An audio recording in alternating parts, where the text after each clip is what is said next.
अवखळ Appu doctor Suresh Sawant लिखित क्रमशः भाग 10 वाचन करणार आहोत। हा शेवटचा भाग आहे।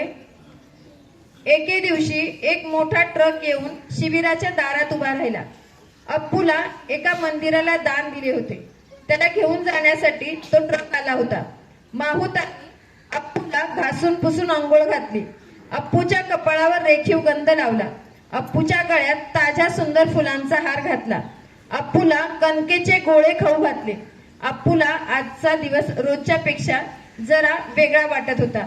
तो अस्वस्थ झाला होता, कावरा बावरा झाला होता। त्याला खमंग खुराकही गोड लागत नव्हता। अप्पू आईजवळ गेला। भरून आलेल्या आवाजात आईला म्हणाला, मी लहान होतो तेच चांगले होते, सगळे माझे लाड करत होते। तुला लवकर मोठा व्हायची घाई झाली होती, आता मोठा झाला आहेस तर तुला दूर जावेच लागेल। आईने आपली सोंड अप्पूच्या डोक्यावर ठेवून त्याला आशीर्वाद दिले। अप्पूला शिबिरातून बाहेर काढण्यात आले। आईपासून दूर जाण्याच्या कल्पनेने अप्पूचे पाय जड झाले होते। अप्पूला हुरहुर लागली होती।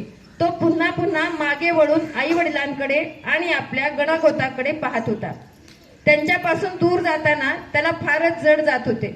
अप्पूचे पाय उचलत नव्हते। कन्नन अप्पूच्या सोंडेला धरून ओक्साबोक्शी रडत होता, कारण ते दोघे जीवाभावाचे मित्र होते। अप्पूच्या एका पायाला धरून सुशी रडत होती।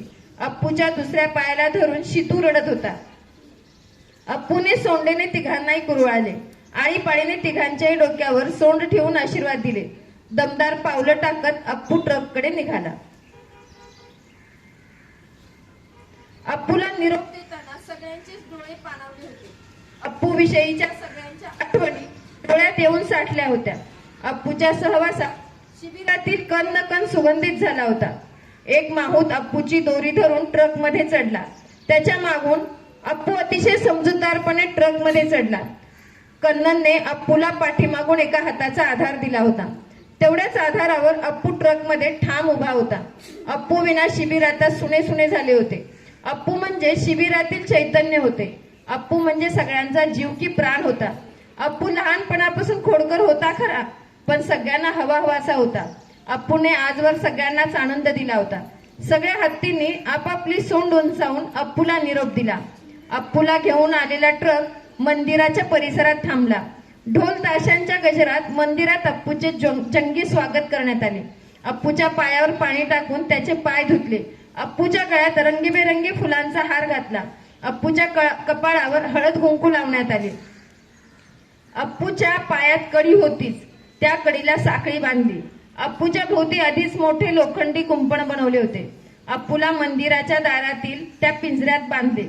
अप्पूच्या समोर हिरवागार चारा टाकला, पण अप्पूने त्याला तोंड लावले नाही। अप्पूमुळे मंदिराची शोभा वाढली होती। देवाचा हत्ती म्हणून लोक अप्पूला हात जोडतात। अप्पूला रोज वेगवेगळे पदार्थ खायला मिळतात। भक्त अप्पूला वेगवेगळे पदार्थ अर्पण करतात, तरी अप्पू मंदिराच्या दारात झुलत असतो, झुरत असतो। शिबिरातील त्या सुंदर दिवसांची आठवण झाली की तो अस्वस्थ होतो। धन्यवाद।